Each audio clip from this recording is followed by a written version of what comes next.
Mettez pause, cherchez vous-même la solution avant de regarder la correction. Bonne vidéo.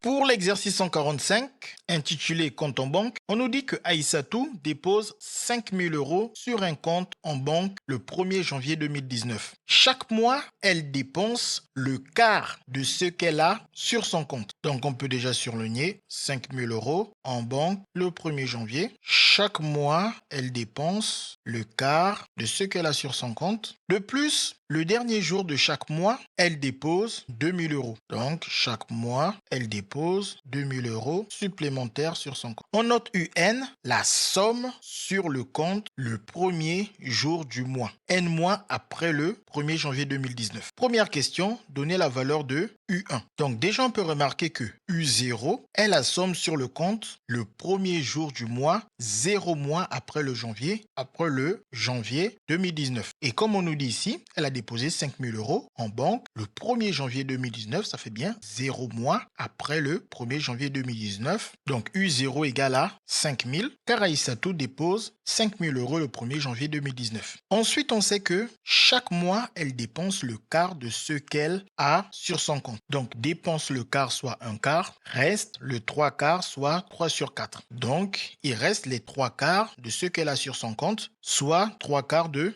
U0. De plus, le premier jour, chaque mois, elle dépose 2 000 € supplémentaires. Donc, ça veut dire le premier jour du mois qui vient après février, elle va rajouter 2 000 € à ce qui lui reste après qu'elle ait fait ses dépenses en janvier. Donc, le premier jour de février, elle rajoute 2 000 € à ce qui lui reste après ses dépenses en janvier. Donc, ceci correspond à la somme du premier jour qui correspond aussi à U1, car UN est la somme sur le compte le premier jour du mois, N mois après 1er janvier, et U1 est donc la somme le premier jour du mois, 1 mois après le 1er janvier 2019, puis on remplace U0 par sa valeur 5 000, et ensuite on effectue le calcul, ce qui donne 5 750. Une fois qu'on a compris comment faire pour trouver U1 à partir de U0, on devine comment faire pour trouver U2 à partir de U1. Donc, dans U2, on sait qu'au cours du 1er février 2019, elle va le dépenser 3 quarts de U1, 1 quart de U1 et il va lui rester 3 quarts de U1. Donc, déjà, dans la somme qu'elle aura le 1er janvier, le 1er du mois après février, c'est-à-dire le 1er mars, donc la somme U2, il y aura déjà 3 quarts de la somme qu'elle avait au 1er février. Donc 3 quarts de U1. Et ensuite, elle va rajouter 2 000 € supplémentaires. Donc plus 2 000. On remplace U1 par sa valeur 5 750. Puis on effectue le calcul. On obtient 6 312,5. Deuxième question. Justifier que pour tout n appartenant à grand N, UN plus 1 est égal à 0,75 UN plus 2000. Donc, on sait que d'après l'énoncé, au premier jour du mois, N mois après le 1er janvier 2019, elle a un montant égal à UN en euros. Elle dépense le quart en un mois, donc il lui reste 3 quarts UN, soit 0,75 UN en euros. Elle dépose 2 000 € supplémentaires le dernier jour du mois, donc elle a 0,75 UN en euros. Je voulais dire 0,75 UN plus 2000 en euros. Au premier jour du mois, N plus 1 mois après janvier 2019, elle a UN plus 1 en euros d'après l'énoncé et aussi en même temps 0,75 UN plus 2000 en euros d'après les 3 lignes explicatives précédentes. D'où UN plus 1 est donc égal à cette unité 0,75 UN plus 2000 pour tout N appartenant à grand N. Pour la question 3, on nous dit on souhaite connaître la somme sur le compte le 1er janvier 2020, soit 12 mois après le 1er janvier 2019. Complétez le programme en Python suivant pour qu'il réponde à la question. Donc, on commence par initialiser la valeur de U. On a compris que U, c'est la suite des montants disponibles sur le compte au premier de chaque mois. Donc, on sait qu'au départ, elle avait déposé 5 000 €. Donc, U0 prend la valeur de départ 5 000. Puis, on nous dit for I in range, il faut mettre quelque chose ici et changer ensuite la valeur de U. Donc, j'ai juste rappelé ici ce qu'on a dit sur N. Donc, U0, c'est 5 000. Et là, on a la relation de récurrence de UN. Donc, ici, quand on a U égale et qu'on veut changer les valeurs de U, c'est, dans la grande majorité des cas, la relation de récurrence que l'on va mettre. En effet, on veut connaître la somme 12 mois après le 1er janvier 2019. Donc, il faut calculer U12. Et pour pouvoir calculer U12, on a besoin de U11. Et pour calculer U11, on aura aussi besoin précédent, U10, etc. Donc ici, c'est ce qu'on fait. Comme on fait du for, on calcule les U en partant de U0, on va calculer U1, puis U2, puis 3, puis 4, etc.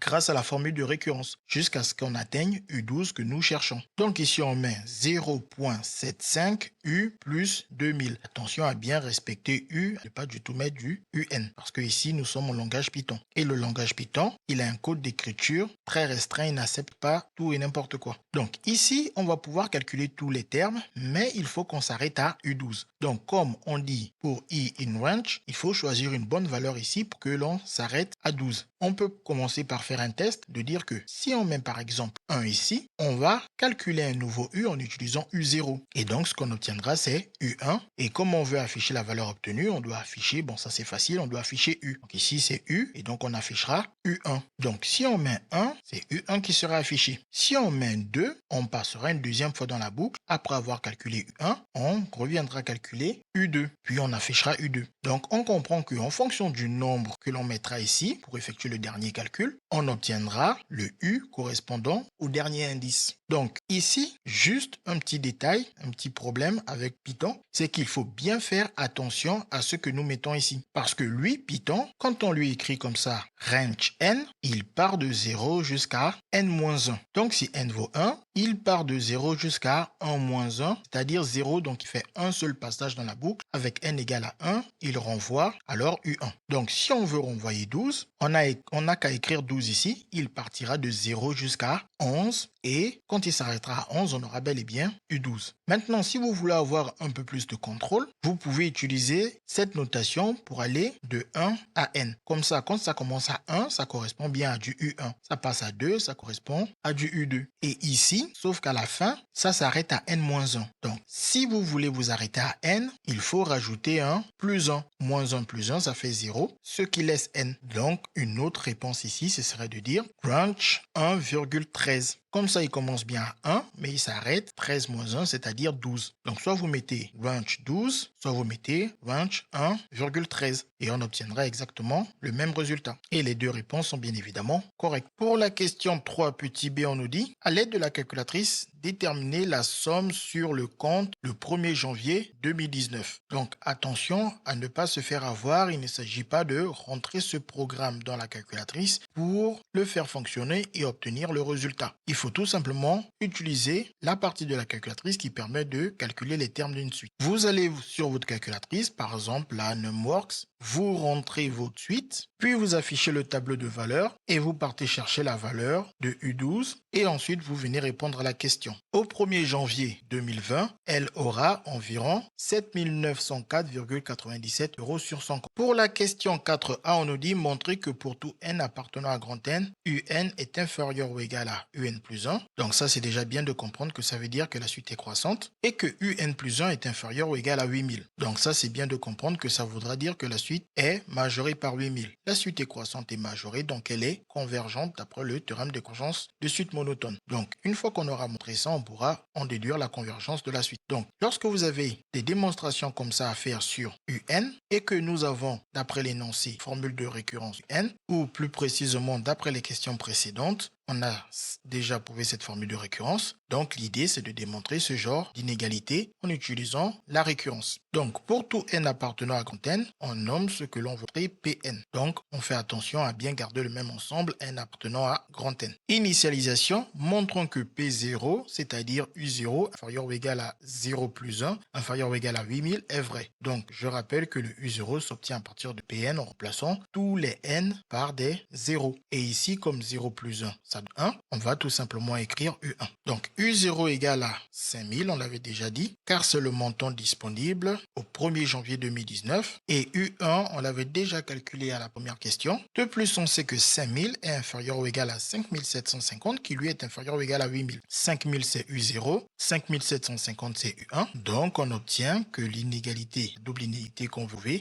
est vraie, d'où P0 vrai. La propriété est donc initialisée pour n égale à 0. Pour les réalités, on commence par choisir choisir un n dans grand N et on suppose que pour ce n, la propriété est vraie, c'est-à-dire Pn est vrai et donc Un inférieur ou égal à Un plus 1 inférieur ou égal à 8000. Et on va montrer que Pn plus 1 qui s'obtient en rajoutant des plus 1 à tous les n dans Pn et qui nous donne donc Un plus 1 inférieur ou égal à Un plus 1 plus 1 inférieur ou égal à 8000 est vrai. Et comme plus 1 donne plus 2, on va juste écrire plus 2. Je rappelle que pour démontrer les inégalités par récurrence, on part en général de l'inégalité supposée vraie par hypothèse de récurrence. Donc, on suppose que cette inégalité, elle est vraie, donc on part de là, elle est supposée vraie par hypothèse de récurrence. Puis, comme on part de Un et qu'on veut arriver à Un plus 1, donc à Un, on va d'abord multiplier le Un par 0,75 puis rajouter 2000. Donc ce Un, on le multiplie par 0,75, donc il faut aussi multiplier tous les autres membres de cette double inégalité par ce même nombre, 0,75. Ici, on obtient 0,75 UN. Ici, 0,75 UN plus 1. Ici, 0,75 fois 8000. Mais comme ça donne 6000, autant directement écrire 6000. Voilà. Les inégalités restent inchangées car on a multiplié par un nombre qui est positif. Donc, on a déjà multiplié par le 0,75. Il ne reste plus qu'à rajouter le 2000. Donc, on va rajouter le 2000 à chacun des membres de cette double inégalité. Ici, on obtient 0,75 UN plus 2000. Ici, 0,75 UN plus 1 plus 2000. Ici, 6000 plus 2000. Mais comme 6000 plus 2000 donne 8000, vaut mieux directement écrire 8000 pour gagner du temps. Et les inégalités restent inchangées parce qu'on a juste ajouté un nombre. Je rappelle que les inégalités ne changent de sens uniquement que lorsqu'on multiplie ou que l'on divise par un nombre qui est négatif, ce qui n'est pas le cas ici. Maintenant, une fois qu'on est là, on sait qu'on a tout fait pour faire apparaître Un plus 1. Donc, il faut être capable de reconnaître que cette quantité n'est rien d'autre que Un plus 1. Et quand on regarde Pn plus 1, on sait que ici au milieu, il nous faudra avoir du Un plus 2. Donc, ceci, on aimerait bien que ce soit Un plus 2. Donc, on peut partir de l'égalité Un plus 1 et essayer de comprendre quoi cette quantité, ce serait bel et bien Un plus 2. Si dans cette expression, à tous les n, je rajoute un plus 1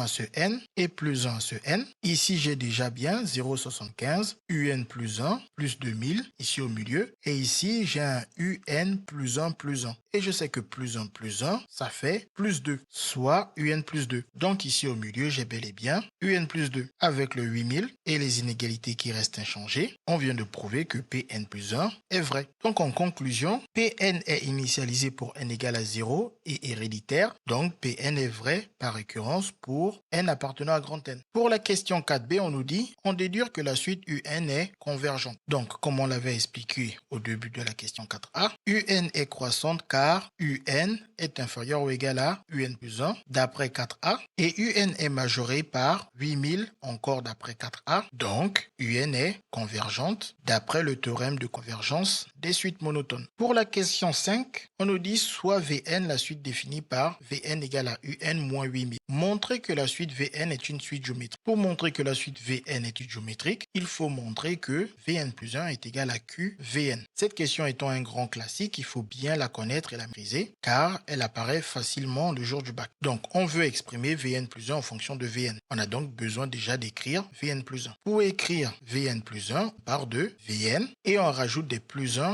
à tous les n. Et ensuite ce Un plus 1, on le remplace par son expression qu'on a déjà prouvée. Une fois qu'on est là, on n'a plus qu'à effectuer la soustraction. Et à ce niveau, on factorise toujours par le coefficient avec Un. La factorisation ici s'effectue simplement. On prend ce coefficient, on l'écrit, on ouvre une parenthèse dans laquelle on met chacun des termes divisé par ce coefficient devant la parenthèse. Puis, on simplifie toujours de telle sorte qu'ici, on a toujours Un tout seul. Et ici, on effectue toujours le calcul, de préférence de manière aveugle, sans chercher à utiliser une calculatrice, car on sait que ici, on aura toujours ce terme-là qui va apparaître. Si vous n'êtes pas confiant, vous regardez sur la calculatrice, mais on est sûr et certain que ce sera bel et bien 8000. Si bien évidemment, il n'y a pas d'erreur dans l'énoncé, car cela nous permet, toujours ici à ce niveau, de reconnaître Vn. Et par conséquent, d'avoir montré que Vn plus 1 est égal à 0,75 Vn, ce qui prouve que la suite Vn est géométrique de raison Q égale à 0,75. Et comme il est toujours bon de connaître le premier terme de la suite géométrique, on va réutiliser cette même formule. Puis ici, on sait que la plus petite valeur que n est 0, on va donc remplacer tous les n par 0 pour V0. Donc Vn,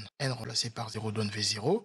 Un, n remplacé par 0 donne U0. U0 étant 5000, V0 vaut donc moins 3000. Et c'est le premier terme de la suite Vn. Deux raisons, 0,60. Pour la question 5b, on nous dit déterminer l'expression de Vn, puis celle de Un en fonction de n. On sait que Vn est géométrique et que l'expression d'une suite géométrique, Vn, c'est Vn égale à Vp fois Q puissance P, où Vp est le premier terme. Lorsque P vaut 0, V0 est donc le premier terme, comme dans notre cas, et l'expression s'écrit Vn égale à V0 fois Q puissance n-0, c'est-à-dire tout simplement, on remplace alors V0 par sa valeur. On a donc que Vn égale à moins 3000 fois 0,75 puissance n, car Q vaut 0,75. Pour trouver Un, on part de la relation entre Vn et Un. Étant donné qu'on nous a dit puis, on comprend d'après la question qu'une fois Vn trouvé, on pourra trouver Un. Donc ici, il nous suffit juste d'isoler le Un, et pour cela, on fait passer le moins 8000 de l'autre côté, qui devient plus 8000. Donc Un est égal à Vn plus 8000, et comme on connaît Vn, on le remplace et on obtient Un égale à moins 3000 fois 0,75 n plus 8000. Pour la question 6, la dernière question nous dit déterminer la limite de la suite Un et interpréter dans le contexte. Une fois qu'on a cette expression, ici, on doit bien connaître les limites de Q puissance n. Donc je les rappelle ici, et le cas de Q égale à 1, c'est 1 puissance n qui est trivial, qui donne 1 comme limite. La limite de 0,75 puissance n est 0, car 0,75 est compris entre moins 1 et 1. Donc la limite de moins 3000 fois 0,75 puissance n plus 8000 égale moins 3000 fois 0, car le 0,75 puissance n tend vers 0, plus 8000, et 0 fois n'importe quoi, ça donne 0, 0 plus 1000 donne 8000. Et comme cette expression c'est Un, la limite de Un c'est 8000. Un étant la somme sur le compte, et n tend vers plus infini, n étant le nombre de mois qui passent. Donc plus les mois passent, plus la somme sur le compte, elle tend vers 8000 euros. Avec le temps, la somme sur le compte tend vers 8000 euros. Voilà, nous avons répondu à toute question de cet exercice. CQFD, ce qu'il fallait découvrir. Les mathématiques, ce n'est pas juste la mémorisation de l'application de cours. Ça nous aide à comprendre le monde